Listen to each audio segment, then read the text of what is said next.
सांगली शहरामध्ये गुंतवणुकीचा विचार करताय? कमर्शियल लोकेशन हवं आहे, स्वतःलाच व्यवसाय करायचा आहे किंवा नामांकित ब्रँड्ससाठी भाडे तत्वावर द्यायचं आहे?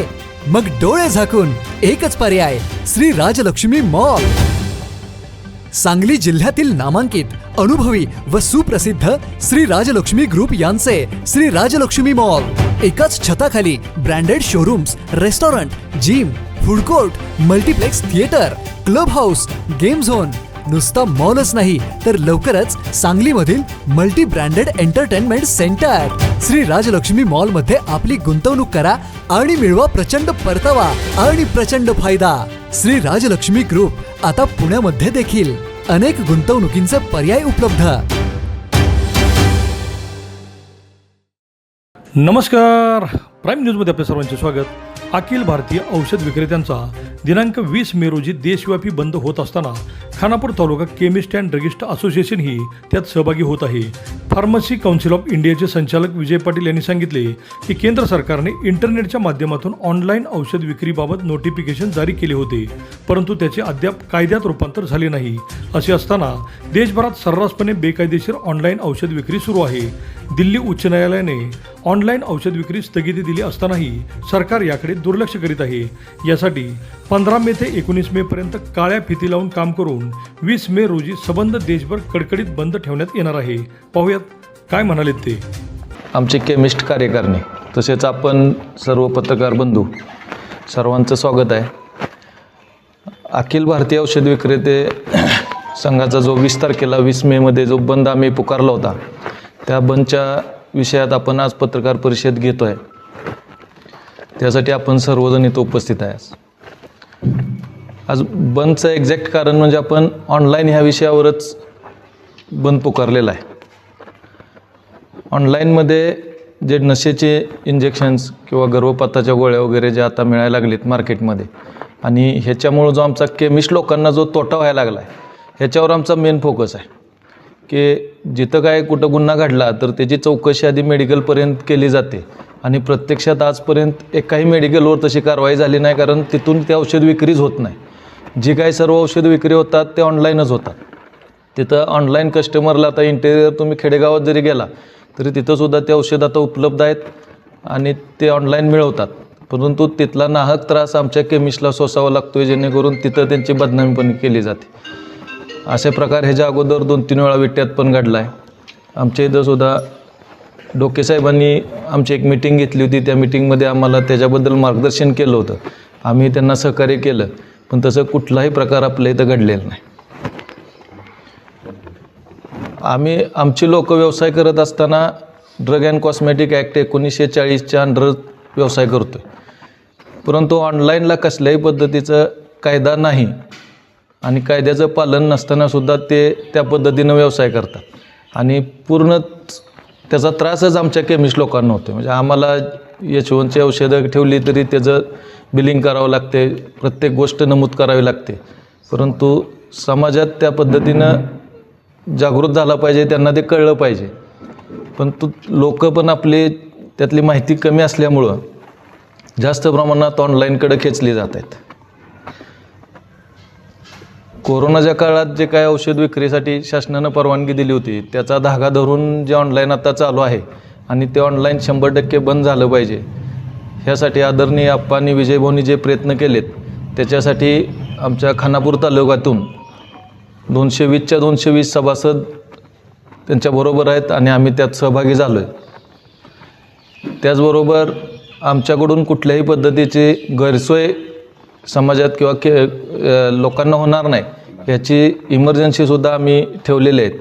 त्या पद्धतीची यादी आम्ही आता प्रेस नोट झाल्यानंतर तुमच्याकडे देऊ, तुम्ही ती प्रसिद्ध करा. तालुक्यात ज्या ठिकाणी इमर्जन्सी लागेल त्या ठिकाणी तो नंबर तुम्ही डायल केला तर तुम्हाला योग्य पद्धतीनं तिथं ते औषध उपलब्ध केलं जाईल.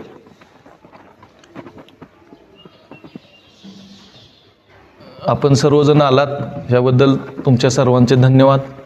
अखिल भारतीय औषध संघटनेने जो 20 मे बुधवारी म्हणजे उद्या बंद होणार आहे, त्या बंदच्या संदर्भात माहिती देण्यासाठी आपण पत्रकार परिषद आयोजित केलेली आहे. मुळात हा बंदच समाजाचं जे आरोग्य आहे ते ऑनलाईन ई फार्मसीमुळे बिघडत चाललेलं आहे. आणि ऑनलाईनवर सहज उपलब्ध असणारी नशेची औषधं, गर्भपाताची औषधं, गुंगी येणारी औषधं ही सहजरित्या पोर्टलवर उपलब्ध झाल्यामुळे जे गुन्ह्याचं प्रमाण समाजात वाढलेलं आहे. आपल्या सांगली जिल्ह्यातच एका वर्षात जवळजवळ 64 हत्या झालेल्या आहेत. आणि त्याच्या इन्व्हेस्टिगेशनमध्ये असं पोलीस स्टेशनवर नमूद करण्यात आलं आहे की त्यातले 90% मर्डर हे नशेची किंवा गुंगीची औषधं घेऊनच झालेले आहेत. त्या औषधाचं सेवन केल्यामुळं गुन्हेगार आपण काय करतो आहे, कशा पद्धतीचा गुन्हा करतो आहे हे त्यांच्या लक्षात येत नाही. आणि त्याची चौकशी केली असता पोलीस तपासात असं निष्पन्न होतं आहे की त्यातली जवळजवळ 100%च्या 100% अशा प्रकारचे औषधं हे ऑनलाईन पोर्टलवरून मागवले गेलेले आहेत आणि त्यातूनच हे गुन्हे घडलेले आहेत. हे जसं सत्य आहे तसं ज्या वेळेला अशी वर्तमानपत्रात किंवा इलेक्ट्रॉनिक मीडियात बातमी येते आणि नशेचं औषध सेवन करून गुन्हा घडला त्यावेळेला समाज माणसात असा चुकीचा मेसेज जातो की मेडिकलमधूनच हे औषध विक्री केलं जातं आणि अशी चुकीच्या घटना समाजात घडतात. प्रत्यक्षात इन्व्हेस्टिगेशनमध्ये ते ऑनलाईन पोर्टलवरून औषध आलेलं असतं आणि त्यानंतर ती बातमी एकदम म्हणजे कुठेतरी कोपऱ्यात किंवा छोट्या प्रमाणात प्रसिद्ध केली जाते आणि जे ऑनलाईनवरून विक्री केली जाते अशा औषध त्याच्यामुळं आमच्या व्यवसायाची बदनामी व्हायला लागलेली आहे. त्याचबरोबर टर्मिनसारखं इंजेक्शन आम्हाला केमिस्ट म्हणजे लायसनधारक आम्ही आहे, आम्हाला जर ते मागवायचं असेल तर आम्हाला त्याची POB असतं, ऑर्डर बुक असतं, त्याप्रमाणे त्याच्यावर ऑर्डर लिहायची, आमच्या दुकानचा शिक्का मारायचा, सही करायची, आम्ही ते होलसेलरला द्यायचं. त्यानंतर होलसेलर आपली ऑर्डर पूर्ण करणार. विक्री करताना त्याचं रेकॉर्ड ठेवायचं, डॉक्टरांची चिठ्ठी पाहिजे, त्यांचं रजिस्ट्रेशन नंबर पाहिजे, शिक्का पाहिजे, सही पाहिजे आणि आपण ते रेकॉर्ड कमीत कमी 5-7 वर्ष मेंटेन करावं लागतं आणि मग ते विक्री करावं लागतं. आपण पाहिलं तर आपल्या विट्यामध्ये सुद्धा टर्मिनच्या काही घटना घडलेल्या आहेत. परवा आष्ट्यामध्ये 78 व्हायला गावले, कराडमध्ये 200 व्हायला गावले. असं आत्तासुद्धा तुम्ही इंडिया मार्ट या पोर्टलवर गेला तर 2000 व्हायल्स ह्या पश्चिम महाराष्ट्रात त्यांच्या पोर्टलवर विक्रीसाठी स्टॉकमध्ये दाखवतात. मग आम्ही लायसन घेऊन आम्ही जो व्यवसाय करतो आहे तो कायदा फक्त आमच्यासाठीच आहे का? या ऑनलाईन विक्री करण्यासाठी कायदा आहे का नाही असा आमचा प्रश्न आहे. हे नशेचे औषध झाले, लाईफ सेविंग ड्रग्समध्ये सुद्धा असाच प्रकार आहे. आता जे इन्शुलिन इंजेक्शन प्रचंड प्रमाणात जे डायबेटिक्स पेशंटचं प्रमाण वाढले आपल्या भारतामध्ये, त्यांना ज्यावेळेला आपण इन्शुलन्स देतो त्यावेळी इन्शुलन्स आपण फ्रीजमधनं काढतो आणि ग्राहकाच्या हातात देतो, त्याचा थंडावा ग्राहकाला जाणवतो. ते जर तुम्ही ऑनलाईनवरनं मागवलं तर तो डिलिव्हरी बॉय घेऊन येतो. डिलिव्हरी बॉयकडे ते इन्शुलिन गेला असता तो कमीत कमी डिलिव्हरी देईपर्यंत प्रत्येक डिलिव्हरी देणाऱ्या अगोदरच्या कस्टमरच्या घरी जातो, कुठं चहा पाला थांबतो, कुठं नाश्त्याला थांबतो, गप्पा मारत बसतो मित्रापण. त्यावेळेला ते पूर्ण त्याचं डिलिव्हरीचं कार्टून हे उन्हात असतं. असं आता 40 डिग्री सेल्सिअसला त्या उन्हात जर औषध आपण 1-2 तास ठेवलं आणि ते जर डिलिव्हरी केलं तर त्याची पोटेन्सी राहत नाही. तुमची साखर 200 असेल ते 220 झालेले असेल आणि तेच जर इन्शुलिनसारखं इंजेक्शन केमिस्टकडून घेतलं तर 200ची साखर 100% 120पर्यंत आली. स्टोरेज कंडिशन ठेवली जात नाही. डिलिव्हरी बॉय औषध देणार त्याचं डोसेस सांगितले जात नाही. जे डायरेक्ट कम्युनिकेशन्स पेशंट आणि फार्मासिस्ट व्हायला पाहिजे, जे काउन्सिलिंग व्हायला पाहिजे, ते ऑनलाईन फार्मसीच्या माध्यमातून कुठे काउन्सिलिंग होत नाही. त्याचं कुठलंही माहिती त्या पेशंटला मिळत नाही आणि अशा पद्धतीनं जी पोटेन्सी कमी असलेल्या औषधं ग्राहक घेतो आणि त्याचा फायदा होण्यापेक्षा तोटाच जास्त प्रमाणात होतो. तुम्ही सर्व पत्रकार बंधू आहे, तुम्ही परवा पुण्यामध्ये ग्लेनमार्क एक कंपनी आहे, लिडिंग कंपनी आहे, त्याचा टेल्मा ग्रुप आहे, म्हणजे रक्तदाबावरील औषधं त्या टेल्मा ग्रुपमध्ये असतात. ते कंप्लीट पूर्णच्या पूर्ण औषधाची स्पुरेस म्हणजे बनावट बॅच बनवली आणि ते सर्रास ऑनलाईनवरनं विक्री केली गेली. त्याचं इन्व्हेस्टिगेशन झालं, तपास झाला, अशा प्रकारचं कुठलंही औषध आमच्या रिटेल केमिस्टकडं सापडलं नाही. कुठल्याही प्रकारचं ते औषध आमच्या केमिस्टने घेतलं नाही, कारण आमचं एक चॅनल फिक्स आहे. जो मॅन्युफॅक्चर आहे शेणप आहे, त्यानंतर सुपर स्टॉकिस्ट आहे, स्टॉकिस्ट आहे, त्यानंतर रिटेलरकडे येतं आणि रिटेलर ते डायरेक्ट कस्टमरच्या हातात देतो. त्याचं तपास करायचा म्हटलं तर ती बॅच टाकली तर तयार झाल्यापासून शेवटच्या ग्राहकापर्यंत कुठं कसा प्रवास झाला ती सगळी माहिती आपल्याला आमच्या चॅनल थ्रू औषध खरेदी केले तर तुम्हाला मिळते. माझं नागरिकांना आव्हान आहे, थोड्या फायद्यासाठी तुम्ही ऑनलाईनची खरेदी करू नका. आपलं आरोग्य, आपलं हित, आपली तब्येत, आपलं शरीर संपदा हीच खरं संपत्ती असं माझं मत आहे. औषध ही अशी गोष्ट आहे, ती केमिकल आहे, म्हणजे रसायन आहे. ते तुम्हाला जो आजार झाला आहे तो पूर्ण बरा करण्यासाठी आपण ते औषध घेतो, डायरेक्ट पोटात घेत असतो, त्याचं सेवन करतो आपण. बाकी ऑनलाईन औषधाच्या ऐवजी इतर वस्तू मागवल्या तर ते कपडे परिधान केले जातात, मोबाईल वापरला जातो, चप्पल वापरलं जातं.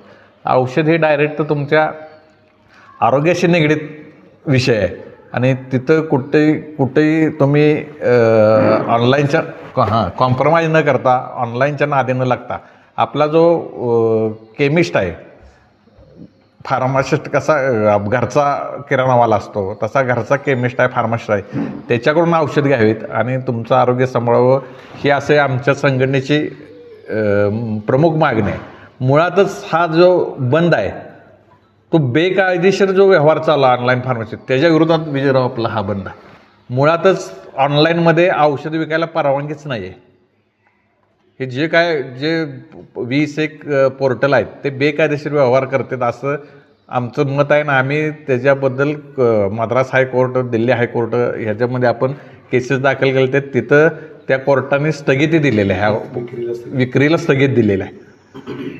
पण त्यांच्या म्हणण्यात कंपनीने असं मांडलं की करोनाच्या काळात GSR 220E एक नोटिफिकेशन तात्पुरतं दिलं होतं की त्या पॅन्डेमिक कंडिशनमध्ये लोकांची गैरसोय होऊ नये म्हणून स्विगी, झोमॅटो, ब्लिंकिट यासारख्या पोर्टलने ते औषध तात्पुरतं ग्राहकांच्या हातात द्यायचं होतं. आता करोना संपून जवळजवळ 4, 5, 6 वर्ष झालं, पण ते नोटिफिकेशन अजून कॅन्सल झालेलं नाही. आमचं मत आहे की ते नोटिफिकेशन रद्द करावं सरकारनं. GSR 817 आणि GSR 220E ही प्रमुख मागणी आहे, जेणेकरून समाजाचं आरोग्याचं हित हे चांगलं, सुरक्षित आणि अबाधित राहील. मी तुम्हाला एक प्रश्न विचारतो सर्व पत्रकार बंधूंना. गेली 40-50 वर्ष आपण या व्यवसायात आहे. आमच्या केमिस्टकडून कधी एक्सपायर औषध विकलं गेलं, चुकीचं औषध विकलं आणि त्याच्यापासून रुग्णाला इजा झाल्या, दगा झाल्या, असं एकही उदाहरण तुम्हाला अखंड भारतात शोधून मिळणार नाही. मी खात्रीपूर्वक सांगतो. एवढी चांगली आणि सुरक्षित सेवा आपण देत असताना गव्हर्नमेंट ऑनलाईनला का सपोर्ट करतं आहे हा आम्हाला पडलेला प्रश्न आहे. आपण त्या संबंधित मंत्र्याकडे 10-11 वेळा माननीय आप्पासाहेब शिंदे यांनी वेळ मागितली, आम्हाला भेटसुद्धा त्यांनी दिलेली नाही. त्यामुळं नाईलाजानं 3-3.5 वर्षे आम्ही वाट बघून सर्व प्रकारचे निवेदन देऊन नाईलाज झाल्यामुळं आम्हाला हा उद्याचा बंद पुकारावा लागतो आहे. आणि आमचं जे म्हणणं आहे ते पब्लिकला किंवा सरकारच्या पुढं मांडावं लागतं आहे. आमचा बंद हा कुठल्याही प्रकारची रुग्णाची असुविधा निर्माण करण्यासाठी नसून रुग्णांचं हित, आरोग्य हित जपण्यासाठी असं मी तुम्हाला खात्रीपूर्वक सांगतो. जिल्ह्याचा अध्यक्ष म्हणून मी तुम्हाला सांगू शकतो की हा बंद उद्या 4200 केमिस्ट जिल्हाधिकारी कार्यालयावर 100% हजर राहतील. कुठल्याही प्रकारचं एकही शॉप ह्या जिल्ह्यामध्ये खुलं ओपन राहणार नाही. मात्र इमर्जन्सीमध्ये जे काही इमर्जन्सी ड्रग आहेत आपण ते डिफाईन केलेले आहेत, त्याची यादी काढलेली आहेत, किंवा ICU सेंटर आहेत, त्या रुग्णाची ॲडमिट पेशंट आहेत त्यांची औषधं, अचानक लागणारी लाईफ सेंटर ही सगळी देण्याची व्यवस्था आपण केलं आहे. प्रत्येक तालुक्याला आपण एक कमिटी केलेली आहे. विजयभाऊंच्या नेतृत्वाखाली एक मिटिंग झाली होती आमची EC मिटिंग. त्या मिटिंगमध्ये त्यांनी सगळं मायक्रो प्लॅनिंग करून प्रत्येक विभागातला 5-5, 10-10 लोकांची कमिटी केल्या. त्याचा एक हेड आपण जिल्ह्याला गेला आहे. त्या सर्वांचे नंबर आपण कलेक्टर ऑफिसला दिलेत, SP ऑफिसला दिलेत, प्रांतांना दिलेत, तहसीलदारांना दिलेत. आतासुद्धा आम्ही तुम्हाला पत्रकार बंधून आम्ही त्या प्रेस नोटबरोबर त्याची लिस्ट देतो आहे. तशी काही इमर्जन्सी असेल तर त्या नंबरवर संपर्क साधावा. ती इमर्जन्सी संघटनेमार्फत पूर्ण केली जाईल आणि हा बंद आम्ही यशस्वी करू. या बंदसाठी आम्हाला जनमानसाचा आणि तुमचा सपोर्ट पाहिजे असे मी विनंती करतो. थांबतो. अखिल भारतीय केमिस्ट संघटनेचे आणि महाराष्ट्र राज्य केमिस्ट संघटनेचे आदरणीय अध्यक्ष श्री जगन्नाथरावजी शिंदे उर्फ आप्पासाहेब यांनी केलेल्या आव्हानानुसार येत्या 20 तारखेला जो बंद, देशव्यापी बंद म्हणून आमचे सर्व केमिस्ट बांधव, देशातले सुमारे 13.5 लाख आणि राज्यातले सुमारे 1.5 लाख इतके सगळे केमिस्ट बांधव हा बंद 19 तारखेला रात्री 12 ते 20 तारखेला रात्री 12पर्यंत पाळतायत.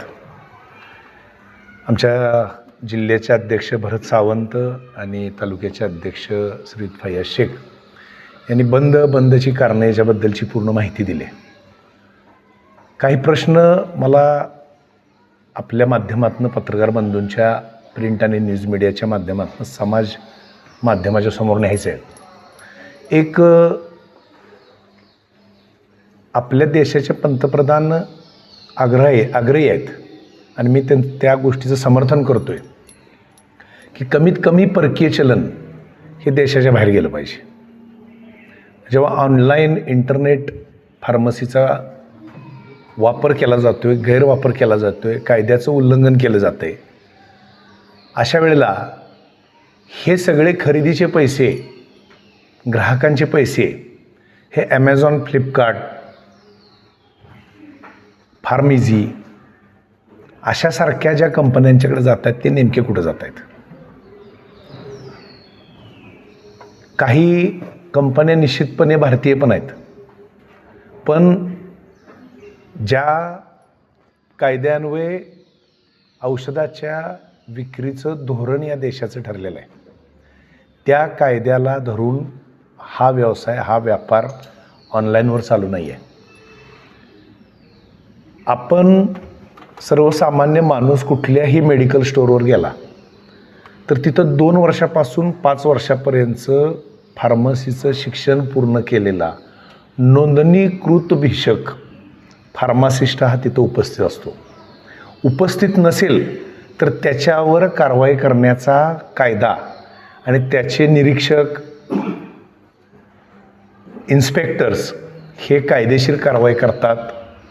काही दिवसांकरता कायमस्वरूपी अशा प्रकारचा परवाना निलंबित केला जातो. माझा प्रश्न असा आहे की हे जे काही ऑनलाईन चालू आहे त्याच्यावरचा फार्मासिस्ट कोण आहे? ते प्रिमायसिस कुठं आहे? स्टोरेज कंडिशनच्या बाबत जी चर्चा आत्ता जिल्ह्याच्या अध्यक्षांनी केली, त्या स्टोरेज कंडिशनची नेमकी लोकांना गरज किती आहे ह्याच्याबद्दलचा वर्ल्ड हेल्थ ऑर्गनायझेशनचा अहवाल काय सांगतोय? केंद्र शासनाचं ह्यातलं नेमकं धोरण काय आहे याचा अभ्यास करणं सर्वसामान्य माणसानं बदलत्या परिस्थितीतली गरज आहे असं माझं स्वतःचं मत आहे. दुसरं, नशेच्या औषधाबद्दल आपली चर्चा झाली. नशेच्या औषधामध्ये केवळ टर्मिन नाही आहे, तर साध्या वेदनाशामक औषधं प्रीगॅबलिन टॅबलेटसारखी आहेत की जी विदाऊट प्रिस्क्रिप्शन मिळाली नाही पाहिजेत. लाखो गोळ्या ऑनलाईनच्या पोर्टलवर या उपलब्ध आहेत. ज्या पेशंटला अशा प्रकारच्या औषधांना विदाऊट प्रिस्क्रिप्शन आम्ही नाकारतो ते क्षणाचाही विलंब न लावता ऑनलाईनच्या माध्यमातून मोठ्या प्रमाणावर ह्या गोळ्या मागवतात, नशा करतात. नव्हे तर अलीकडच्या काळामध्ये तुम्ही बघितले अनेक शाळांच्या आजूबाजूला कफ सिरपच्या बाटल्या मोकळ्या दिसतात. अनेक ठिकाणी आपण बघतोय की 14, 16, 18 वर्षाच्या मुली ह्या गर्भपाताच्या किट डॉक्टरांच्याकडं, म्हणजे केमिस्टकडे जात नाहीत, डॉक्टरकडे जात नाहीत, ऑनलाईनवर जातात आणि तिथून ह्या किट मागवल्या जातात.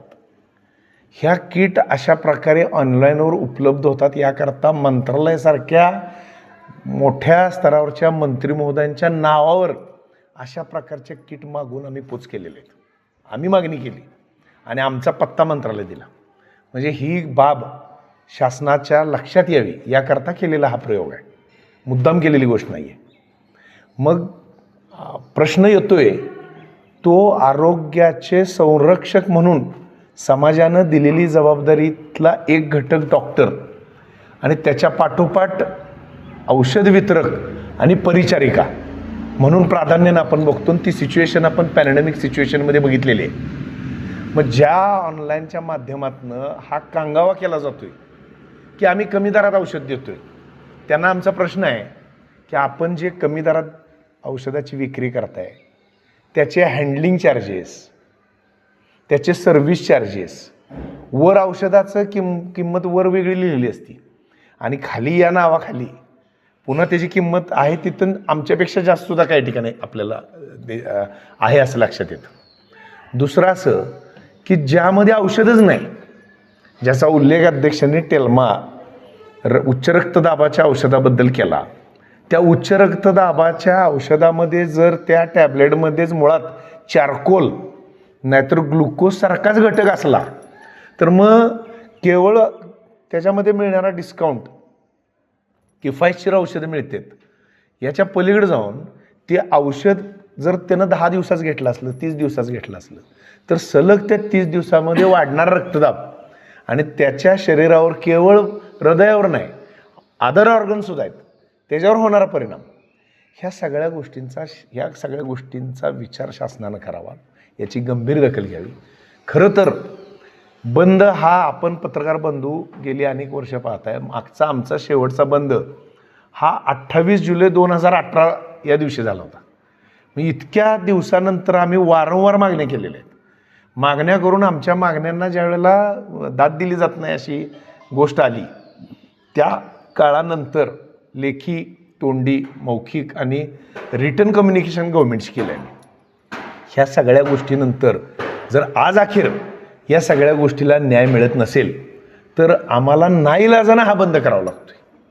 आम्हाला कल्पना आहे समाजामध्ये लाईफस्टाईल मेडिसिन आहेत, समाजामध्ये अनेक प्रकारचे आजार की ज्या आजारांवर तात्काळ औषध मिळणं आवश्यक आहे आणि ह्या सगळ्या गोष्टीमध्ये त्याचाच विचार करून जिल्ह्याच्या वतीनं आपण प्रत्येक तालुक्यामध्ये तालुकानिहाय आणि दोन्ही मोठ्या शहरांमध्ये सांगली आणि मिरज या सगळ्या ठिकाणी औषधं मिळण्याचं ठिकाण, त्यांचा मोबाईल नंबर आणि केवळ एक माणूस नाही तर एक चांगली 2-4 लोक थांबतील. फक्त आमची विनंती आहे की इमर्जन्सी मेडिसिनच्या कॅटेगरीमध्ये असणारी औषधं 100% आमच्याकडनं दिली जातील आणि त्याच्यामध्ये कुठल्याही प्रकारे कुठल्या रुग्णाला त्याचा जीव गमवावा लागला अशी परिस्थिती निर्माण होऊ नये याकरता या आजच्या पत्रकार परिषदेच्या माध्यमातून आज आपण दुपारी 12 वाजता एकत्र भेटतो आहे. तर आत्तापासून आज रात्री 12पर्यंत, 11पर्यंत, 10पर्यंत औषध दुकानं उघडे आहेत. ज्यांना नियमित औषधं लागतात आणि साठा संपतो आहे असं लक्षात येत असेल तर त्यांनी आजच्या दिवसामध्ये ती औषधं आपल्याकडे खरेदी करावी अशी एक विनंती आहे. दुसरी सगळ्यात महत्त्वाचा घटक की गव्हर्नमेंटकडं हे सगळं आम्ही मागणी करत असताना आपण या देशाचा विचार जागतिक महासत्ता होण्याचा विचार करतो आहे. जगामध्ये अमेरिका हा सर्वश्रेष्ठ देश म्हणून पुढे येऊ पाहतोय किंबहुना आपण मान्य केलेलं आहे एक सुपर पॉवर कंट्री म्हणून.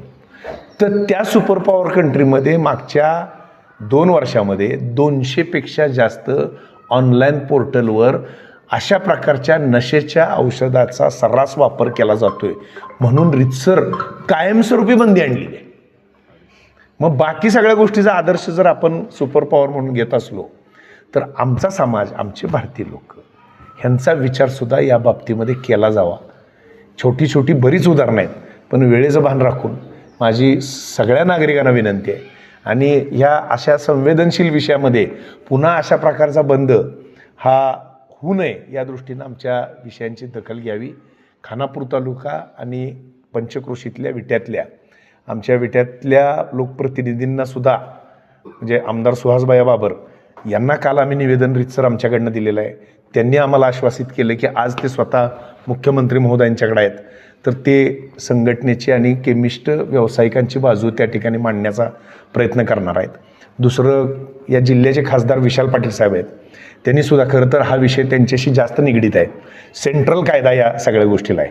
तर त्याही विषयामध्ये खासदार साहेबांनी आम्हाला आश्वासित केलं आहे की मी स्वतः संसदेमध्ये उभा राहून ही जी एक दुसरी बाजू आहे, केवळ किमतीची बाजू नाही आहे, तर ही जी नशेची औषधं आणि विना कायद्याचं जे काय वितरण व्यवस्था आहे ह्याच्यावर अंकुश ठेवण्याची गरज आणि आपले लोक ह्या व्यवसायामध्ये राहिली पाहिजे याची गरज लक्षात घेऊन तेही त्यांचे विचार मांडणार आहेत. तर तुम्ही सुद्धा तुमच्या सगळ्यांच्या चॅनलच्या माध्यमातून हे सगळं लोकांच्या लक्षात आणून देण्याचं काम आहे आणि मी सगळ्या पत्रकार बंधूंचं खास करून विटा शहरातल्या, खानापूर तालुक्यातल्या सगळ्या प्रकारच्या न्यूज मीडिया असेल म्हणजे आपली चॅनेल असतील किंवा प्रिंट मीडिया असेल, त्याचं कारण असं आहे की गेल्या 4-5 वर्षामध्ये जेवढ्या घटना ह्या आपल्या तालुक्यात आणि आजूबाजूला झाल्या त्या सगळ्या वेळेला तुम्ही पारदर्शकपणे ह्या सगळ्या गोष्टी समाजाच्या आणि प्रशासनाच्या लक्षात आणून दिलेल्या आहेत आणि त्या लक्षात आणून दिल्यामुळंच पोलीस निरीक्षक फडतरे विटा पोलीस निरीक्षक फडतरे साहेबांनी याच केमिस्ट भवनमध्ये गेल्या 1 वर्षापूर्वी एक पूर्ण केमिस्ट लोकांची बैठक घेतली होती आणि अशा प्रकारच्या कुठल्याही गोष्टीला तुम्ही खतपाणी किंवा आधार देऊ नका, आम्ही कारवाई करणार आहे. त्यावेळेला आम्ही आमच्याकडनं ही गोष्ट लक्षात आणून दिली होती.